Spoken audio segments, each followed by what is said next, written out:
siswa di mana dia saat ini di kelas 6 SD sekolah dasar yang berusia 12 tahun, berinisial atau nama samarannya itu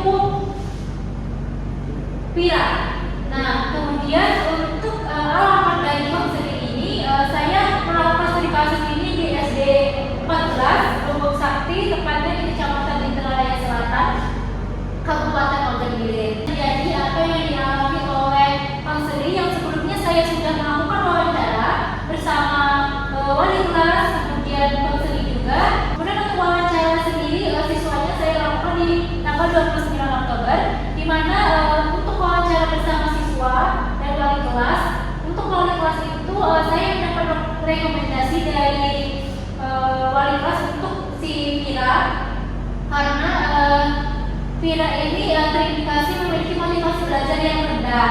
Nah, kemudian untuk Vira sendiri, untuk permasalahan yang dialami karena ketidakpuasan atau ketidakjelasan informasi yang diberikan oleh Vira, di mana dia tuh terkesan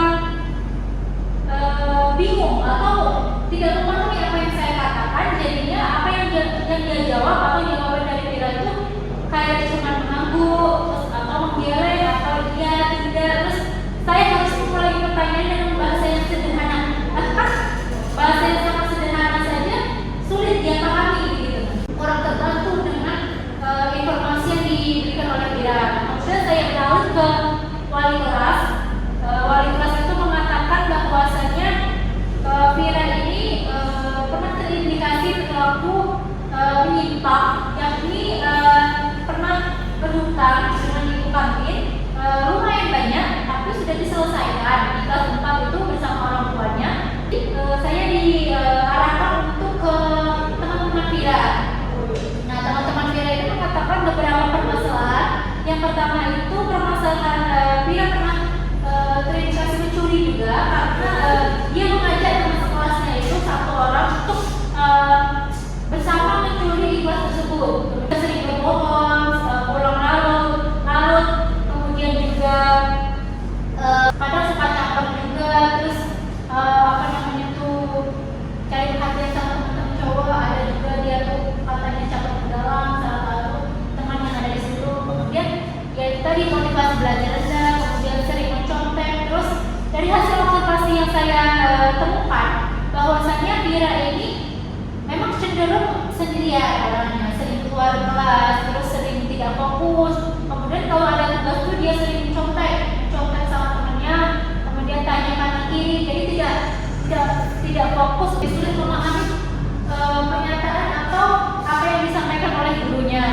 Lalu permasalahan yang terakhir itu, kata temannya itu pernah Vira curhat kalau dia tuh nggak tahu mau lanjut ke SMA atau tidak, karena ya permasalahan ekonomi. Kemudian dia tinggal sama ibu tadi kan, karena katanya ibunya tuh suka dia mencuri dia untuk melakukan pekerjaan rumah. Bisa dibilang dia tuh mendapat kesempatan dari rumah juga, karena keluarganya jadi dia bingung mau lanjut atau enggak. Sementara kalau SMP itu kan bayar, sedangkan SD masih istilahnya bisa gratis. Kemudian untuk rencana tidak lanjut atau intervensi atau refleksi dari kasus permasalahan dari Vira ini tadi, saya akan rencananya untuk konseling ke depannya, saya itu menggunakan pendekatan humanistik, yakni dengan teknik person centered, yakni membangun rasa aman, membangun kembali aktualisasi diri dari Vira ini tadi, dari beberapa perilaku yang tidak baik tadi, perilaku yang menyimpang tadi seperti mencuri, kemudian berbohong, kemudian berhutang kepada kantin. Ini kan memandang bahwasanya manusia itu sebenarnya baik. Nah, berarti ada alasan tertentu kenapa dia melakukan perilaku tersebut. Kemudian saya juga dibarengi dengan atau mengkombinasikan pendekatan itu dengan konseling realitas, yakni membangun kembali tanggung jawab perilaku, yang dimana perilaku negatif ini tadi berdasarkan realita atau kenyataan yang dialami oleh si Vira ini tadi, kenapa dia bisa berperilaku tersebut. Jadi pendekatan dengan harapan kedua pendekatan ini dapat membantu Vira untuk kembali membangun dirinya sendiri dan keluar dari permasalahan yang sedang dialami dan menjadi pribadi yang lebih baik lagi. Nah,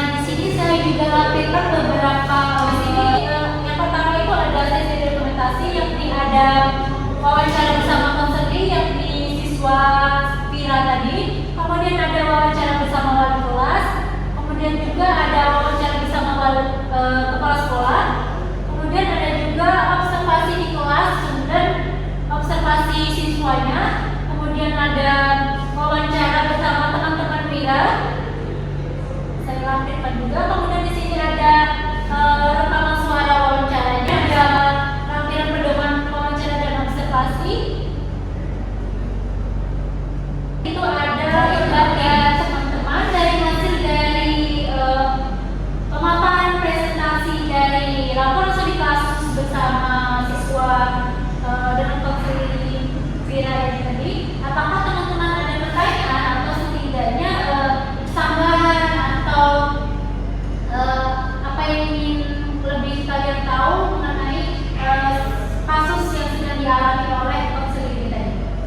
Boleh saya silakan. Terima kasih. Pertanyaan saya, apa tantangan kamu dalam melakukan wawancara di sekolah? Oke, terima kasih kepada Yurika atas pertanyaannya. Yang tantangan paling utama itu yang pertama karena kurangnya informasi yang diberikan oleh konseling atau pihak tadi mengenai permasalahan yang ada. Jadi saya harus menggali lebih dalam ke kepala sekolah, kemudian ke teman-temannya, karena kan pastinya permasalahan itu harus didasari oleh keinginan untuk dia memberikan informasi. Nah, sedangkan si konseling ini tadi saja bingung dengan apa yang saya katakan, kemudian juga mungkin dia kurang nyaman atau dia tidak tahu, tidak paham bagaimana cara menyampaikan permasalahan yang sedang dialami. Jadinya dia hanya sekedar mengangguk, kemudian dia cuma terus apa yang dia katakan itu sekedar saja, gitu. Bukan permasalahan utama, bukan permasalahan inti. Jadi saya tidak mendapatkan banyak informasi dari dia. Awalnya tahu kalau dia ini bermasalah tadi, tahunya dari mana?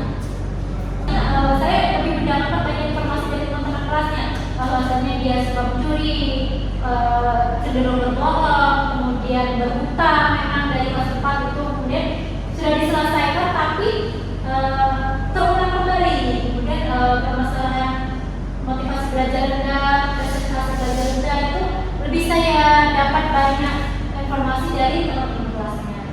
Terima kasih teman-teman atas pertanyaannya mengenai memperdalam pasu dari Vira ini tadi dan memberikan intervensi yang tepat untuk permasalahan yang kedepannya. Refleksi kasus untuk konseling Vira ini tadi, yakni studi kasus ini menyoroti bahwa kesulitan dan tingkat kompleksitas yang dialami oleh Vira di perilaku yang dilakukan, perilaku menyimpang tadi seperti mencuri, berhutang, terus berbohong dan menghindar, termasuk dia tidak mau atau bingung untuk melanjutkan ke jenjang sekolah menengah pertama karena terkendala biaya. Jadi di sini menunjukkan bahwa konsep diri yang negatif serta kegagalan upaya untuk memenuhi kebutuhan dasar